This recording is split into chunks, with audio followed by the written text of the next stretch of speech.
Welcome to the Human Conversation podcast with Jules White, the real dragon slayer, author and entrepreneur sales coach. Tune in weekly for human conversation about business and sales. Enjoy business expert interviews, educational episodes, and virtual cuppers with entrepreneur business owners. So grab yourself a cuppa and enjoy. Here is your host, Jules White. So welcome to the Human Conversation. I've got a lovely man with me today who I have met, when did I meet you, Mike? I have to think, probably 2 years ago, I reckon. I think so. Sounds about right. I think so too. Mike Jennings, the chairman of the Jennings Group of companies. There you go. What a fabulous introduction. Welcome to the Human Conversation, Mike. Well, it's a delight to be here, Jules, and lovely to see you again. And lovely to see you too. And we've met on I think you could kind of call it a speaker's mastermind was probably the best way to describe it, wasn't it? Yeah, training to be on-stage speakers, I guess. I think you had more success than me, a bit more focused than me, I think. With the pandemic, it kind of did die a bit of a death as well, Mike. But yeah, I think, you know, it was very much, I think, for me, the people I met on that journey, there was a handful of people I've stayed in touch with who have been wonderful and fundamental to me continuing to grow. Yeah, totally agree with you. Yeah, and you were one of them. Isn't that the thing about networking, though, is any kind of group you go to, you end up connecting with some, but not with others. Yeah. And it's those connections which take you on your journey, I think. Yeah, I think so too. And we always talk about the fact that we connect usually because we share values, which is very interesting, as that's something we're definitely going to talk about today. But let's start at the beginning, Mike. It's a great place to start. I always like to say to my guests, so what did you want to be when you left school, Mike? You know, I never knew. And I tell people now I still don't really know what I want to be when I grow up, and I think that's probably, I've come to the conclusion that's fairly normal. I mean, kids say, don't they, I want to be a fireman. Back in my day, I want to be a fireman or whatever. But I don't know. For me, it was always unclear. I kind of drifted into what I did. I was good at maths at school. I was also quite a loner, both at school and at home. And used to wander around the fields. We lived on a farm, a poultry farm. We lived in quite a rural area just outside Oxford. So I used to roam the fields on my own with a dog. And at school, you know, I found it hard to make friends, really. And I was in the rebel crowd, you know, the kids that used to do naughty things for a while. I can't imagine that, Mike. I can't imagine that. There's a rebel in me, Jules, absolutely. I think it comes out in entrepreneurialism, because I think entrepreneurs are rebels. You kind of have to be. You've got to be prepared to, I don't want to say break the rules, but I hope you know what I mean. It's rules are there to be followed to an extent. But really, when you're on a clear purpose, sometimes rules get in the way, and as long as you're not hurting anybody, just do the necessary. That's what I always think. So breaking the rules is part and parcel of my life. I'm not afraid to do that, and I think that's true of most entrepreneurial people. Entrepreneurs like change, and if you like change, don't fear change. And the people that fear change are the ones who want their lives to be the same all the time. Yeah. You know, and I don't want that. I don't like that. It's such a good point, isn't it, really, this whole fear thing and this fear of change thing, you know. And I think I'm like you, is I've probably always just been, I think curiosity drives me wanting to do things differently. Yeah, absolutely. Curiosity is top of the list, really. Yeah. What's all that about? And why? Why does it work like that? Yeah, and why are you doing it like that? Because you could think of doing it like this. Have you thought about? And actually, you know, we're getting ahead of ourselves a bit here, Jules, but actually, it's the thing that I think I can do most for my staff, my team, is to help them to become more curious. to help them to think outside the box, I suppose people would say. Yeah. Don't like that term really, but to think things differently, not just to do the same thing as everybody else. Just because it's always been done that way, why are you carrying on doing it that way? Yeah. Think for yourself and start to look at other ways, what way it might be quicker, what might suit you better, your style better, and do it your way. And hopefully that fits in, but don't be afraid to do that.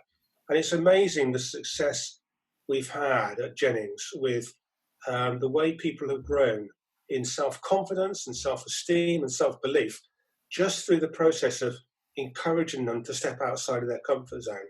And of course, when you do that, they become more innovative people, and they become, you can extend your trust more to them. Let them get on with it. And it just frees everybody up. Yeah. It's where freedom comes from in the business sense. Don't control your people by managing them. Free them up by leading them. That's how I look at it. I love what you've just talked about there, because, it just resonates with me. It makes me feel excited, that we could help people to think that way, and just that freedom, of thinking, as you say, outside the box. I know we don't necessarily love that phrase, but that's where the fear is. The fear is outside the box for most people. And so us being able to kind of, inspire people to step outside that box is where, as you say, people become more innovative. It's that safe space that you create, I think, for your people, where they say, well, actually, no idea is a stupid idea, because we're very conscious, aren't we? Oh, some people will think that's silly. Yes. So then we don't go and do it. And yet it could be the most wonderful thing. But there's lots of nuances that relate to that, Jules. So you can only, first of all, we all put ourselves in boxes based on our childhood, I think. Yes. That's why childhood is so important. What happened in your childhood is so important. And when I do one-to-ones with my team, which I have done every 6 months, I meet them all on a one-to-one, and we talk about that kind of stuff in an open and confidential conversation. And it's fascinating. And people put themselves in these boxes because they feel comfortable in those parameters, within those parameters. And sometimes you can't get them outside of it. No matter how much you try, you can only encourage people and make the offer, but you can't make someone move outside of their box. If they want to stay in it, you can't do anything about it, I think. No, and you either accept those people for who they are and love them just as much, but accept them doing what they do and happy with it.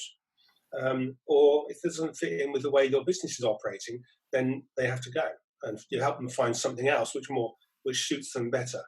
We try to shy away from making people redundant, but I think it's a really important part of the growth of a business that you have the people on board that you are comfortable with, share your values, that are motivated in the same way, share your purpose, I suppose. And those that aren't, do the best to help them. But if it can't work, then they're better suited somewhere else than with you.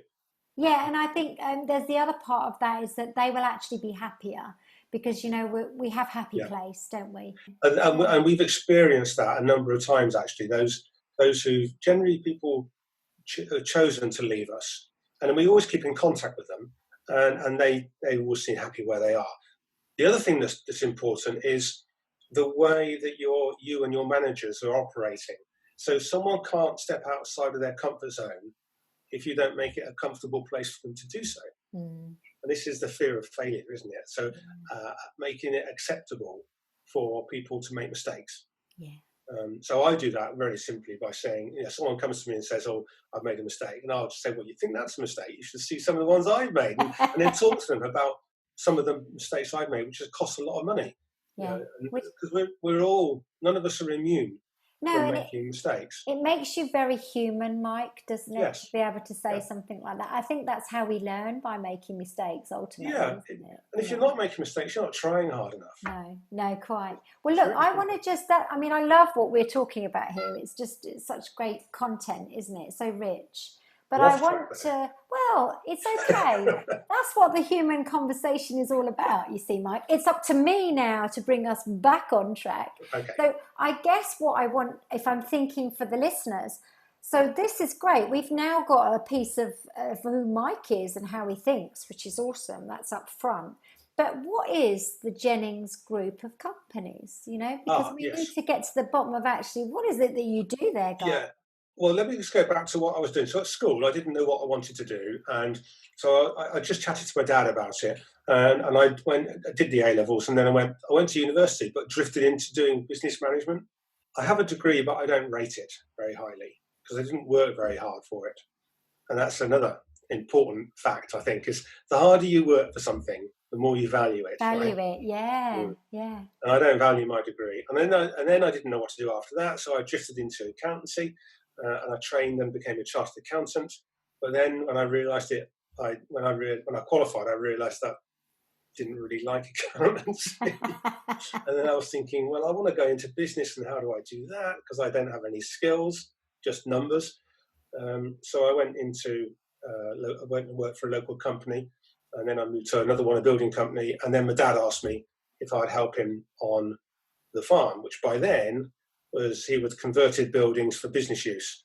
And so the main Jennings business is a property company, and it's a business park where we have converted what were poultry sheds, concrete construction buildings, into small workshops for startup and early stage businesses. Wow. And that became how I started working and understanding the smaller businesses.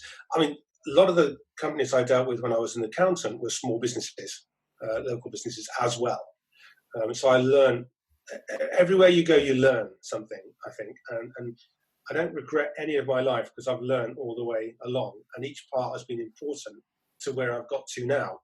And I think I'd like to think that most people would look back on their lives and think the same. You are where you are because of the experiences you've gone through. Yeah. And whatever that might be, personal or work life. I feel the same, and I always say never look back, only to see how far you have come, and I feel like that's such a good mantra for me, because some of the stuff I went through, and I'm sure you even, on this level, will have gone through painful stuff around loss. We all have, really. When we get to this time in life, we've often experienced those things. And for me, if I was to dwell on that, it would feel probably a vulnerable and morbid place. But actually, if I dwell on how I then came out the back of that, then it's much more inspiring, to me. If that makes sense. And I think it's about looking at the here and now and the future, not looking at the past. I've often thought about this. I've never been one for taking photographs, or if I have taken them, I never look at them. And I kind of think, well, maybe that's because I'm not interested in what's happened. Well, I'm interested in what's next, what's to come. Yeah, that's really interesting. I have to say, I love the photos where I can look 10 years ago, and then I look at today and I go, oh, you don't look too bad, Jules, for 10 years. They're good photos. Yeah. So look, you've got this kind of, I suppose, a business park. Would you call it a business park? Yeah. Yes. These businesses are, what type of businesses? Small businesses, primarily. So typically between 3 and 25 employees, that kind of size. When my father started converting them, each unit was 1,500 square feet, which is quite small. And they were workshops, definitely workshops. And most of our tenants are still in that kind of size unit or a bit bigger. And they are definitely workshops and kind of niche manufacturing, I suppose you would say. And it's amazing what they make. There's a massive variety on the park of some foods, some IT services, people making things, all sorts. You can get most things done there. There's nearly 100 tenants. So there's quite a lot of companies on the site. And what I realised very early on, and it's partly the way my father operated, we're farmers. And we like the environment and we like people. And my father used to sit with the tenants and just chat with them about how tough it is running a business. And they loved it. And I carried on doing the same kind of thing because it just seemed like a natural thing to do. And we built a business. Well, he passed away in 1995. So I took the business on. I hadn't been working with him long, but I learned quite in the basics of it from him, I suppose. And then it just followed my intuition. And it's interestingly, the next couple of years I didn't do very much, but after that I was putting up buildings and developing. Every year we were developing new buildings for 20 years. So I grew the park into something quite large in the end. And we had a team until recently, 15 people running it. And I taught my team that it's running a business park is about building a community. And we're working with relationships, not with property. Property is not where the money comes from. The money comes from the people, not the property. And I maintain that all property businesses have got it wrong. And I've been saying this for a long time, but no one's believing me. But I'm still saying it, that it's not about square footage and price per square foot and reversionary interest and dilapidations. That's all by the by. The key thing is, do you get on with the people? Do you like the people you're working with? Someone said to me once, how do you get references for your tenants? And I say, well, kind of. I look them in the eye and shake their hand. And that's it. That's my reference point. And I've taught my team to do the same thing. And if you feel you're working with someone who shares your values, whether that's team members or customers and indeed suppliers, then you're building a rapport and a relationship and ultimately a community of like-minded people. And oh my goodness, when that happens, Jules, the business just zings along. It's so easy. In a business where most property companies don't like working with small business owners because there's too many of them, there's not enough profit, we do it easily. Yeah. And one of the ways of doing it is I never take on anyone who has any background in property. Yeah. So what people now would say, attitude over aptitude.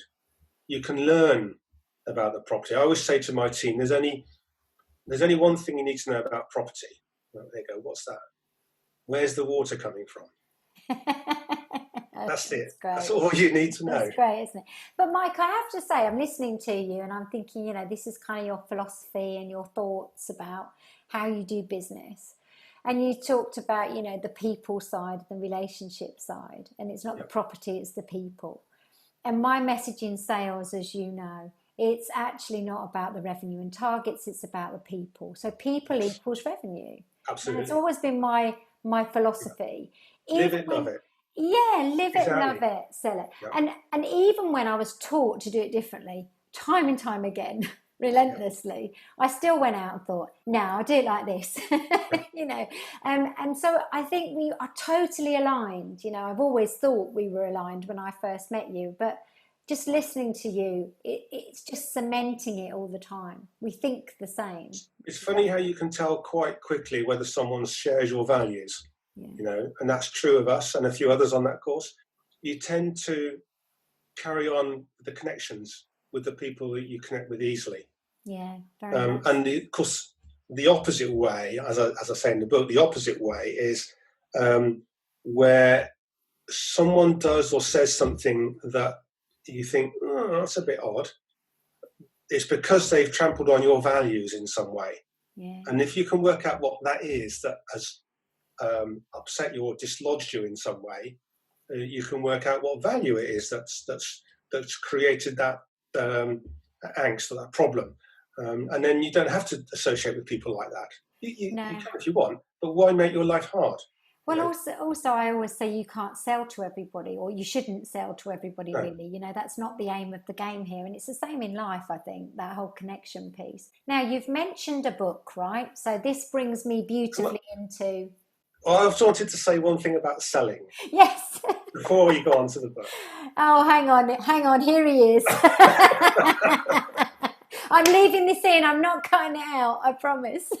Because my way of selling on the park, and I accept this is a bit different and partly it's predicated on the fact that we have a limited amount of space that we can sell. When it's full, we don't want loads of people looking for space. The reason we don't want loads of people looking for space is because it's upsetting to disappoint people that they can't move in. And I've always felt that, and my team are now telling me that as well, which is lovely. So what we do is we present the offer and say, well, this is what is available, and if you want it, then come. It's not. There's no promotion with what we do. We don't try and sell to anyone. We want people to come to us, and then we talk about it. And it's the enthusiasm, the love it part of your book. The love it part, which is the real key. Because if you can be enthusiastic about your product, in our case, a building. Yeah. It's not really the building, it's about the way we operate. It's the community it's the community, and it's the support they get. And we want them to trust us, because we're not going to do anything to abuse that relationship. And once they get that, they want to come on board. So our property managers are people. Isn't it? Again, another story comes to my mind where when I was at a venue, I worked at a venue for 5 years. There was a guy on reception and he was just fabulous. I mean, that was the best word for him, fabulous. Yep. And he was charismatic. He connected to the customers. They loved him. And I said to the MD at the time, I said, I want him in sales. And he said, he's in the reception team. He's receptionist. I said, I want him in sales. What sales experience has he had? None, except on reception. And honestly, there was no belief in me for wanting him in my team. I got him in my team. He was one of my best salespeople. He is still in that team now at that same venue and in a more senior position. Brilliant. And that's what it's about.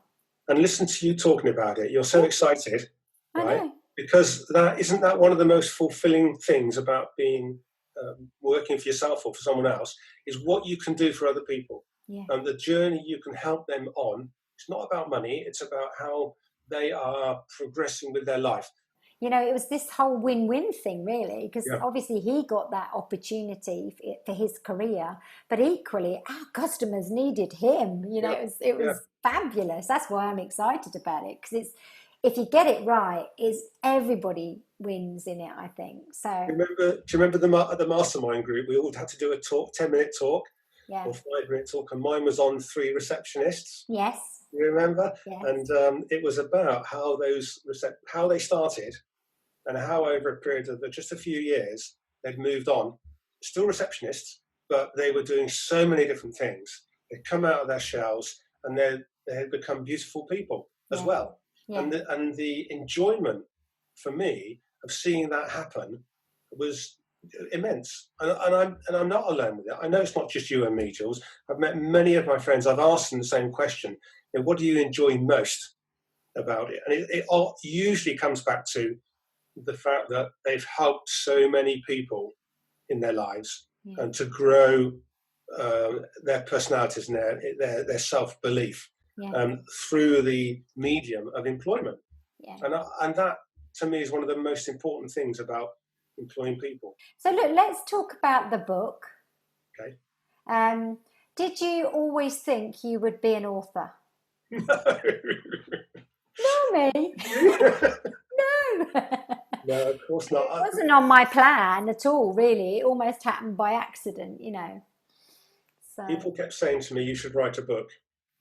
And I had some time. I had transferred, what's the right way of putting it?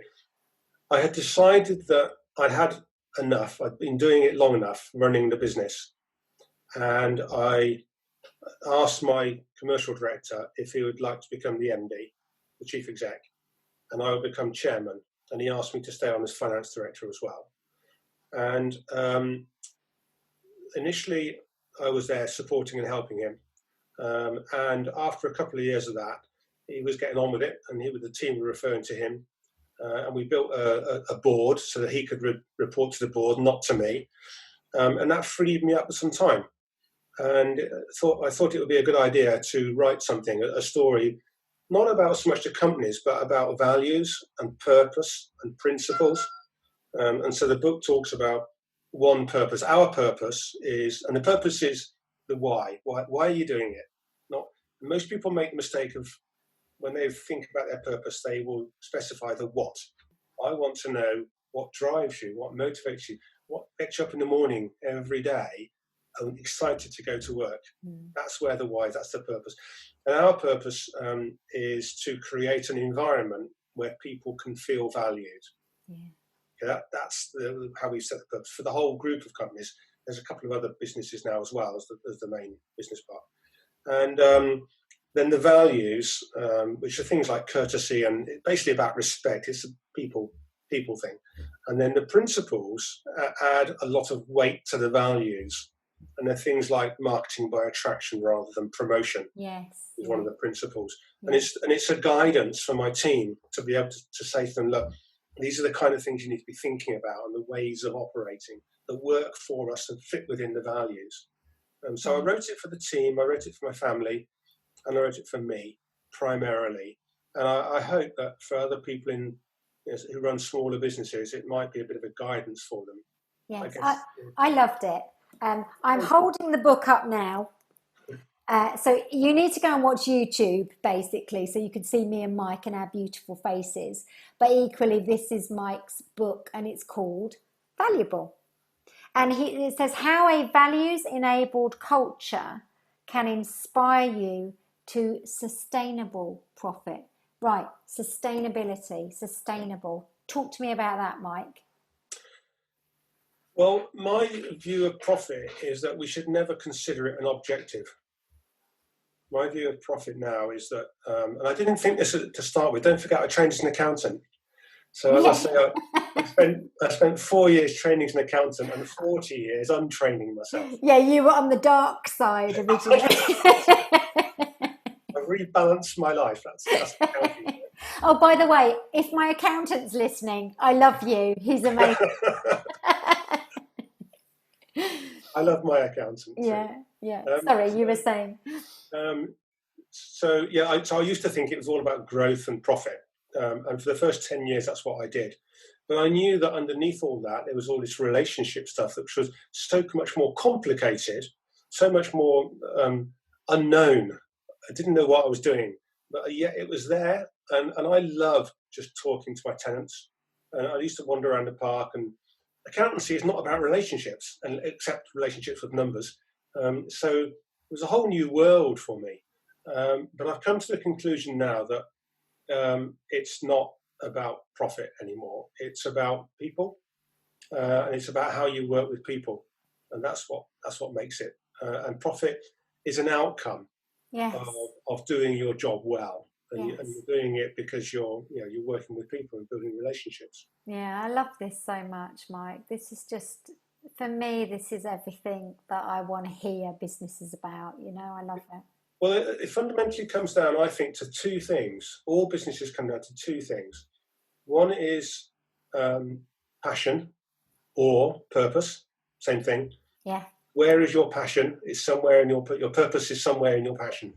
And if you can find that and you can identify it, and then if you can communicate it, that is gold dust for anyone in business. Because most people, I think, in my experience, don't really know what that is. The key things are freedom and purpose or passion. And then when you can work those out and understand what your those two concepts, profit becomes an outcome of doing those things well. Not an objective anymore, it's an outcome. And for most of us, we want to have sufficient financial income so that we're financially sustainable. Yes. Right, so this is back to sustainability. I'm not particularly bothered about whether I make £1 million next year or 50,000 next year. As long as I've got enough to cover my basics and a little bit more for a nice holiday or something, then I'm okay with that. And I think most people are like that, Jules, aren't they?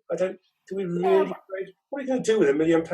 Well, I think, it's interesting because when I walked out of the Dragon's Den recording, Mike, we were put in the back of a black cab to go home. That was literally how it happened. And I sat with he was my husband at the time, and I looked at him and I said, we might be millionaires. And I remember that was the first thing I said to him. Yeah.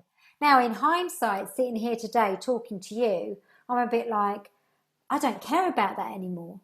And I think what happened for me is it was almost that, I think it was what people thought the dream was. Yeah. But having gone through all of the loss involved in my journey, then actually coming out the other side of it, I realized actually what mattered to me, what was really valuable to me. And so I feel exactly how you just described. And so my journey changed me, I would say, if I'm honest. It's quite a challenge saying that, though, isn't it, Jules? Yeah. Because most people would say, "What are you talking about? Of course you want to be a millionaire." You know, and but reality is, most people aren't going to get there, or maybe they might on paper, or maybe not. But does it really matter? Does it make you any happier? No. How many happy millionaires do you know? Yeah. You know? I think that's the thing, isn't it? I think people look to it to be that happy pill. And, you know, yes, of course, perhaps you'll be able to do more things more quickly. However, is that really that deep fulfillment? And for me now, happiness is about the fact that I run this really fabulous small business, Mike. It doesn't make that much money, really. Honestly, it doesn't. But it makes enough for me to be able to still do this, which is the bit that makes me really happy, you know? But actually, what you've got is your freedom. Yeah. And you've got your purpose. And you've got enough people around who want what you've got, you know, who you can sell to, I suppose. And it's something which can develop. But it doesn't have to mean that, you know, you're going to expand the business to something huge. And this is a mistake I think that a lot of people in the business support bureaucracies tend to think. They want to pump their money, the public money, not their money, public money, into what they've in the past used to call gazelles. You know, the companies that are now unicorns, I think, the companies that are going to make loads of money, as though it's something better. There's something better about them. And there isn't. You know, and the quicker we get off this stupid carousel of it's always about growth, it's always about money, the better, in my view. It's not. It's about people's lives. Yeah, I agree. I think what's really lovely about how you described the business park, you know, in the earlier part of the conversation, was that the whole diversity in there of all of these people doing different things, but these small businesses who are passionate about what they do. You know, I suspect they all have this purpose, don't they, Mike? Yeah. So just coming sort of to the conclusion of our chat, unfortunately, Mike, because I know I don't like that, but I want to ask a couple of things before we go. The first thing, I guess, is if I was listening to this now, because right now we are still in pandemic, and, you know, hoping that we're coming out at the end at some point, but we're in it still. I'd be thinking, well, this is workshops and offices. What happened to Mike's business in pandemic? And I thought that might be an interesting question to see how you approached all of these lockdowns, things. What happened for you guys? We are fortunate, I think, in a number of ways. First of all, we're outside of Oxford. Oxford's a good area. Oxfordshire generally is a good area, but we're outside of the main city, in a rural area. So the rural area is good from the pandemic point of view, I believe. And because they're small businesses, they're owner managed, and people who are owner managed are able to adapt and change quickly. So they could find markets quickly. And a couple of them, at least a couple, if not more, started working quite quickly into the PPE market.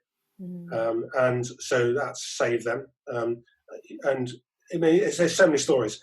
I haven't got time to tell you them all. I think we've lost maybe one or two tenants from the workshops out of 60 or 70.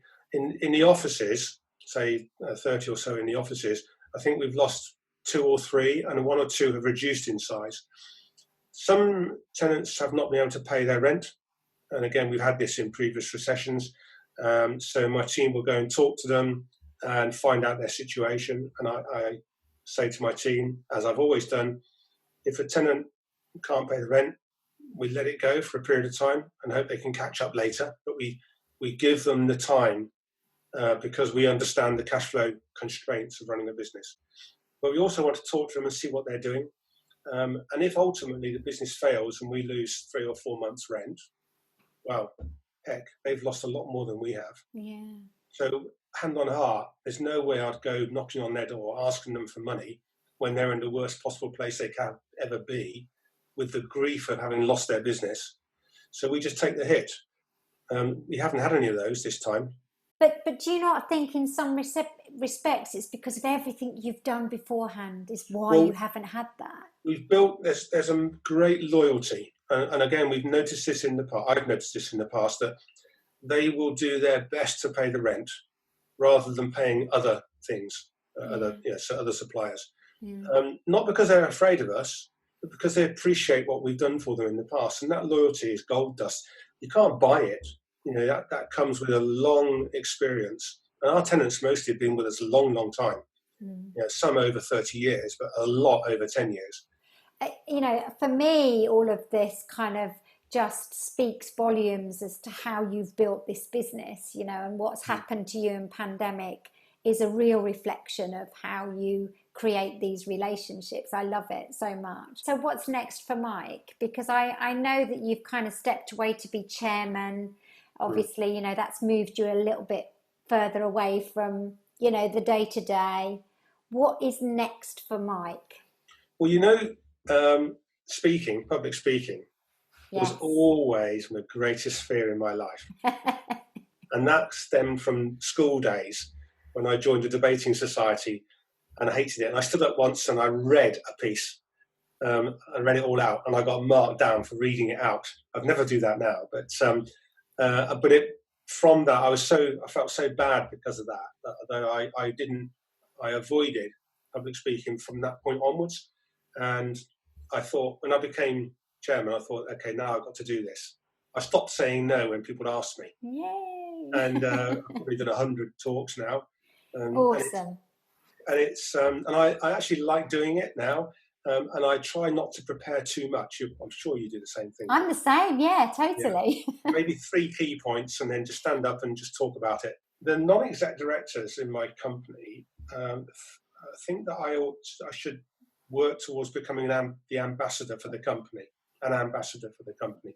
They know that I am very well known in Oxfordshire, and I'm well known not for the part, but for the way we do business.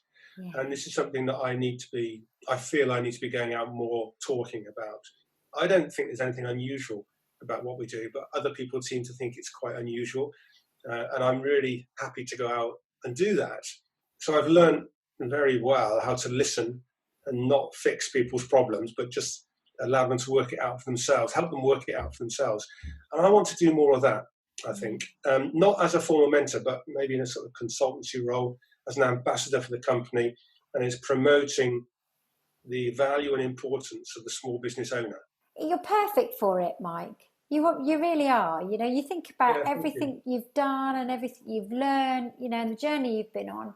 It's brilliant. People are going to be so excited to be able to tap into all of that wonderful knowledge. So, well, I'd love it if anyone's listening to this and wants to get in contact with me to talk about that sort of stuff. I'd love that. I'd really be delighted to have that. So we'll put some links in the bottom, thank you, so that people can contact you. Definitely, I always do that, Mike. You know, that's so important. So where can they get this book then, Mike? So it's available on Amazon and include there as well on Kindle. But I haven't yet got round to putting it onto Audible. Sorry. That's okay. I mean, I did mine, didn't I? You might remember I did my audiobook and I read it myself. And I think one of the most important things, I think, is that you do read the book. Okay. That's why I bought this microphone. I think often we want to hear the author read the book, you know, because that immerses us even more, doesn't it, into the book. People like me who don't like Amazon, the other place they can buy the book from is mikejennings.biz, the website, mikejennings.biz. And we'll put that link in as well so everybody can get it. So I want one final thought from you, Mike. What do you want to leave the listeners with in terms of advice, I suppose? What's that one thing you'd say to them? Oh, my goodness. You didn't let me know that in advance, did you? No, well, there's no point. There's no point, because then it won't come from the heart, will it? Well, in terms of coronavirus, all things pass. Yes. In terms of those people who are running businesses, really think about the purpose, why you're doing what you're doing, and the importance of the freedom. Just dwell on that. Worry less about the profit. but think long term about where you're going and why you're doing what you're doing and the value of the freedom of it. You know, nothing in life is easy, really, when you look at it. And so don't even think about that part of it. One step at a time, but let's get that kind of search for what really makes you happy and what your purpose is, your real purpose, the why. That then I think leads you to really actually discovery. And the other thing, of course, is to talk to someone about it. Someone like you or me or the number of coaches we know who can be excellent at helping people uncover what their life is really about. Yeah. Great advice, great words, and great talking to you, Mike. Great talking to you, Jules. Yeah, thank you so much. Listeners, I hope you've enjoyed meeting my lovely friend Mike on the podcast and our human conversation, which I think has explored some really interesting things about small business, community, values, purpose, all those lovely things I believe in. Thank you, Mike. And if you've enjoyed this podcast, then please like and even leave a comment on the platform where you've listened. We're on Apple Podcasts, Spotify, Stitcher, SoundCloud, and you can see us on YouTube. Join us again next time for the human conversation. Ta-ta for now. You've just been listening to the Human Conversation podcast with Jules White. To find out more about the other work that Jules does, please visit her website www.liveitloveitsellit.co.uk. And if you enjoyed the podcast, then please do leave a rating and review on the platform you use to enjoy her show. Thanks for listening and see you next time.